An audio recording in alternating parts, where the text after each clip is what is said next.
Inilah bahaya terbesar dalam hidup Rasulullah Shallallahu Alaihi Wasallam. Suatu hari, Aisyah radhiyallahu anha bertanya kepada Rasulullah, "Adakah bahaya yang lebih besar dalam hidupmu dibandingkan perang Uhud?" Rasulullah menjawab, "Iya." Namun, apakah bahaya yang Rasulullah maksud? Sejak kecil, Rasulullah telah kehilangan ayahnya sebelum sempat melihat dunia.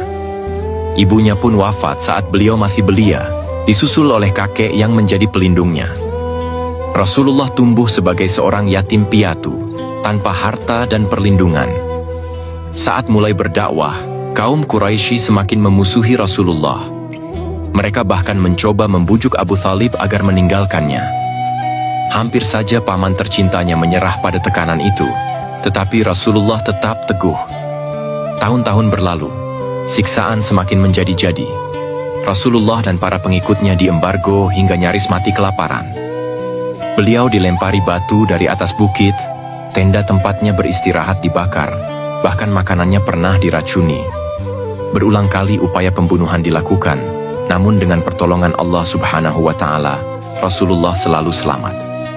Namun, dari semua itu, Rasulullah tidak pernah menyebutnya sebagai bahaya terbesar dalam hidupnya.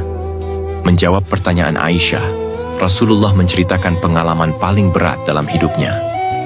Di awal dakwah, aku menghadapi tantangan besar dari penduduk Mekah. Maka aku pergi ke Thaif untuk mencari perlindungan dan meminta izin berdakwah di sana.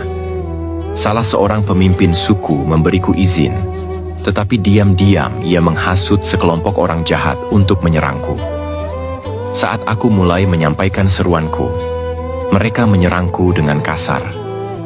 Aku dilempari batu hingga tubuhku penuh luka, dan akhirnya tak sadarkan diri.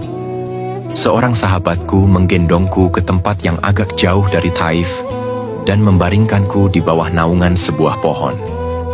Ia pergi ke desa untuk meminta air, tetapi tidak ada seorang pun yang mau memberikannya. Ia kembali dengan tangan hampa dan wajah penuh kesedihan. Ketika aku sadar, aku mengangkat kedua tanganku dan berdoa, "Ya Allah yang Maha Pengasih lagi Maha Penyayang, aku berdakwah karena Engkau memerintahkannya, tetapi mereka menolakku. Mungkin ini karena kelemahanku. Ya Allah yang Maha Pengasih lagi Maha Penyayang, berilah aku keteguhan hati dan kekuatan lisan." Tiba-tiba, aku melihat malaikat Jibril menutupi langit, siap menerima perintahku untuk membinasakan penduduk Taif. Aku terkejut, lalu berkata, "Aku diutus oleh Allah Subhanahu wa Ta'ala bukan untuk menghancurkan, tetapi sebagai rahmat bagi semesta alam. Biarkan mereka hidup. Jika hari ini mereka menolak, mungkin keturunan mereka kelak akan menerima seruanku." Bahaya terbesar dalam hidupku bukanlah ancaman fisik atau usaha pembunuhan terhadapku, tetapi kemungkinan kebinasaan bagi mereka yang belum memahami kebenaran.